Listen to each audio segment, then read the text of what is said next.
ஹரே கிருஷ்ணா. உயிரிலிருந்து உயிர் தோன்றுகிறது, பாகம் 28, அத்தியாயம் 10, அதன் தொடர்ச்சி.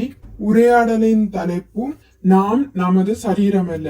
ஸ்ரீல பிரபுபாதா கூறுகிறார், இந்த பூவை பார்த்தீர்களா? தற்போது அது மலர்ந்துள்ளது, பிரக்ஞை பெற்றுள்ளது. விரைவில் அது காய்ந்து இறந்து பிரக்ஞையற்றதாகிவிடும். இதுதான் பருப்பொருள் வாழ்க்கை. ஆனால் ஆன்மீக வாழ்க்கையில் மலருவது மட்டுமே உண்டு, கருகுவது என்பது கிடையாது. பருப்பொருட்களுக்கும் ஆன்மீகத்திற்கும் உள்ள வேறுபாடு இதுவே. எனது முற்பிறவியில் நான் கொண்டிருந்த பிரக்ஞையின் அடிப்படையில் இப்போது இச்சரீரத்தை பெற்றுள்ளேன். இச்சரீரத்தில் நான் கொண்டிருக்கும் பிரக்ஞையின் அடிப்படையில் எனது அடுத்த பிறவியில் மற்றொரு சரீரத்தை பெறுவேன். இதுவும் பகவத்கீதையில் உறுதியாக கூறப்பட்டுள்ளது. யம் யம் வாபி ஸ்மரன் பாவம் தியஜதி அந்தே கலேவரம் தம் தம் எவைதி கௌந்தேய சதா தத் பாவ பாவித.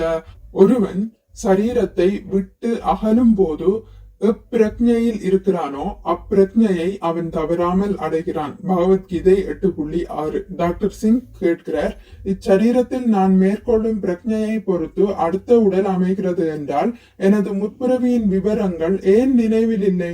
ஸ்ரீல பிரபுபாதா கூறுகிறார், சென்ற ஆண்டு அல்லது நேற்று நிகழ்ந்தவை அனைத்தும் உங்கள் நினைவில் உள்ளதா?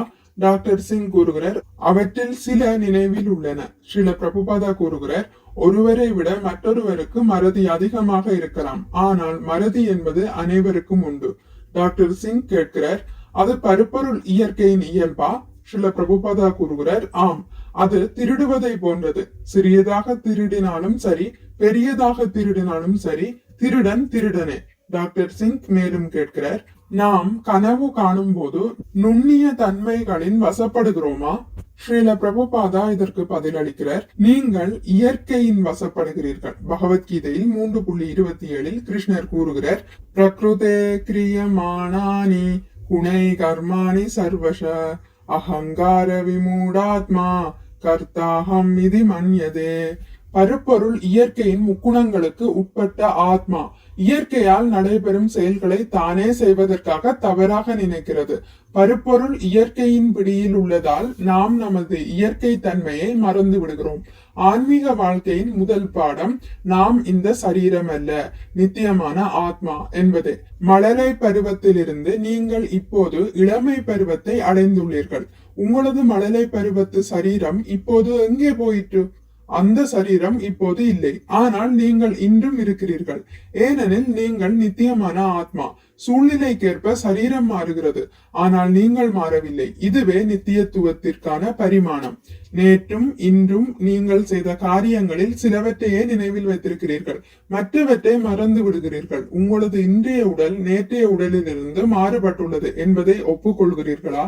இன்று மே 13, 1973 என்று நீங்கள் சொல்ல முடியாது. இன்றைய தினத்தை நீங்கள் நேற்று என்று சொல்ல முடியாது. நேற்றைய தேதி 13, இன்று நாள் மாறிவிட்டது, ஆனால் நேற்றைய தினம் உங்களுக்கு இன்னமும் நினைவில் இருக்கிறது. இந்த நினைவே உங்களது நித்தியத்துவத்தின் பிரமாணம். சரீரம் தற்காலிகமானது என்றாலும் நீங்கள், அதாவது ஆத்மா, நித்தியமானவரே. இது மிக எளிய நிரூபணம். குழந்தையும் புரிந்து கொள்ளக்கூடிய இதை புரிந்து கொள்வது கஷ்டமா? அடுத்த உரையாடலின் தலைப்பு சரீரங்களை மாற்றுதல். டாக்டர் சிங் கூறுகிறார், மக்கள் மேலும் அதிகமான பிரமாணங்களை எதிர்பார்க்கின்றனர். ஸ்ரீல பிரபுபாதா கூறுகிறார், மேலும் என்ன வேண்டி இருக்கிறது? ஆத்மா நித்தியமானது என்பது எளியதொரு உண்மை. நான் நித்தியமானதொரு ஆத்மா. என் சரீரம் மாறுபட்டாலும் நான் மாறவில்லை. உதாரணமாக, நான் இப்போது முதியவன். ஒரு காலத்தில் நானும் குதித்து விளையாடியது உண்டு, ஆனால் இப்போது நான் குதிக்க விரும்பினாலும் முடியாது, ஏனெனில் இப்போது என் சரீரம் மாறிவிட்டது. ஆகவே குதிக்க வேண்டும் என்ற துடிப்பு நித்தியமானது, ஆனால் சரீரம் முதுமை அடைந்து விட்டதால் என்னால் குதிக்க இயலாது. டாக்டர் சிங் கூறுகிறார், சிலர் பிரக்ஞை பிறவிக்கு பிறகு மாறுபடுகிறது, அது அந்தந்த சரீரத்தோடு முடிந்து விடுகிறது என்கிறார்களே. ஸ்ரீல பிரபுபாதா கூறுகிறார், அது முட்டாள்தனம். பகவத்கீதையில் 2.13 கிருஷ்ணர் கூறுகிறார், தேஹினோஸ்மின்யதாதேஹே கௌமாரம் யௌவனம் ஜரா ததா தேஹாந்திர பிராப்திர் தீரஸ்தத்ர ந முஹ்யதி. சரீரம் பெற்ற ஆத்மா மழலையிலிருந்து இளமைக்கும் இளமையிலிருந்து முதுமைக்கும் மாறுவது போல் மரணத்தின் போது வேறு சரீரத்திற்கு மாறுகிறது. தன்னிலை உணர்ந்த ஆத்மா இத்தகைய மாற்றங்களால் திகைப்பதில்லை. இச்சரீரம் எப்போதும் மாறிக்கொண்டே இருப்பது போல் மரணத்தின் போதும் ஒரு மாறுதல் ஏற்படுகிறது. அத்துடன் இச்சரீரம் எப்போதும் மாறிக்கொண்டிருப்பதை நான் தினசரி எனது அனுபவத்திலேயே காண்கிறேன். டாக்டர் சிங் கூறுகிறார், ஆனால் இவ்விறுதி மாறுதலை நாம் காண முடியாது என்று விஞ்ஞானிகள் கூறுகிறார்கள். ஸ்ரீல பிரபுபாதா கூறுகிறார், அவர்களால் பல விஷயங்களை காண முடியாது. ஏனெனில் அவர்களது கண்கள் ஊனம் உள்ளவை. அவர்களது அறியாமையினால் பகவத்கீதை விஞ்ஞான பூர்வமற்றதாக ஆகிவிடாது. அவர்களது புலன்கள் குறைகளை உடையவை என்பதை விஞ்ஞானிகள் ஏன் ஏற்க மறுக்கிறார்கள்? அவர்கள் முதலில் அவர்களது புலன்கள் குறைகளை கொண்டவை என்பதை ஒப்புக்கொள்ள வேண்டும். எது விஞ்ஞானம் எது விஞ்ஞானம் அல்ல என்பதை தீர்மானிக்கும் திறன் அவர்களது கண்களுக்கு இல்லை. நாய்களால் இயற்கையின் விதிகளை புரிந்து கொள்ள முடியாது என்பதால் இயற்கையின் விதிகள் இல்லை என்று ஆகிவிடுமா என்ன? டாக்டர் சிங் கூறுகிறார், விஞ்ஞானிகள் இவ்வாதத்தை ஏற்றுக்கொண்டாலும் கண்கூடான அனுபவத்தினால் கிடைக்கும் தகவல் மூலமே பூரணத்துவத்தை அடைய முடியும் என்கிறார்கள். ஸ்ரீல பிரபுபாதா கூறுகிறார், இல்லை, பூரணத்துவத்தை அடைவதற்கான வழி அதுவல்ல. பக்குவமற்ற சிந்தனையால் ஒருவன் பக்குவம் அடைய இயலாது. நமது புலன்களும் மனமும் குறைபாடுகள் உள்ளவையாதலால் நமது சிந்தனையும் பக்குவமற்றவையே. டாக்டர் சிங் கேட்கிறார், மற்றொரு கேள்வியும் எழலாம். அதாவது ஆத்மா 4-5 சரீரங்களை பெற்ற பின்பும் மடியலாம் அல்லவா? ஸ்ரீல பிரபுபாதா கூறுகிறார், உங்களுக்கு லட்சக்கணக்கான சரீரங்கள் ஏற்படுகின்றன. நேற்று உங்களுக்கு இருந்த அதே சரீரம் இன்றில்லை என்கிறேன். எனவே நீங்கள் 100 ஆண்டுகள் உயிர் வாழ்ந்தால் எவ்வளவு முறை சரீரத்தை மாற்றி இருப்பீர்கள்? கணக்கிடுங்கள். டாக்டர் சிங் கூறுகிறார், 13. ஸ்ரீல பிரபுபாதா கேட்கிறார், ஏன் 13? டாக்டர் சிங் பதிலளிக்கிறார், 7 ஆண்டுகளுக்கு ஒரு முறை சரீரத்தில் உள்ள செல்கள் அனைத்தும் மாற்றப்படுவதாக மருத்துவ விஞ்ஞானம் கூறுகிறது. ஸ்ரீல பிரபுபாதா கூறுகிறார், இல்லை, 7 ஆண்டுகளுக்கு ஒரு முறை அல்ல, ஒவ்வொரு கணமும். ஆம், ஒவ்வொரு கணமும் ரத்தத்தின் ஜீவாணுக்கள் மாறுகின்றன, இல்லையா? டாக்டர் சிங் பதிலளிக்கிறார், ஆம். ஸ்ரீல பிரபுபாதா கூறுகிறார், ரத்தத்தின் ஜீவாணுக்கள் மாறியதும் உங்கள் சரீரமும் மாறுகிறது. டாக்டர் சிங் கேள்வி எழுப்புகிறார், விஞ்ஞான ரீதியாக கூறினால் ஆத்மாவின் நித்தியத்துவத்தை சக்தியை விரயமாக்காமல் பாதுகாப்பதற்கு ஒப்பிடலாமா? ஸ்ரீல பிரபுபாதா கூறுகிறார், சக்தியை விரயமாக்காமல் காப்பது என்பதில்லை, ஏனெனில் சக்தி எப்போதும் இருப்பது.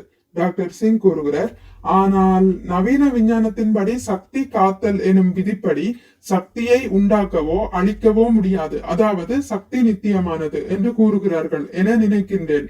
ஸ்ரீல பிரபுபாதா கூறுகிறார், ஆமாம், அதை நாங்கள் ஏற்றுக்கொள்கிறோம். ஏனெனில் கிருஷ்ணர் நித்தியமானவர். ஆகையால் அவரது சக்திகள் அனைத்தும் நித்தியமானவையே ஆகும்.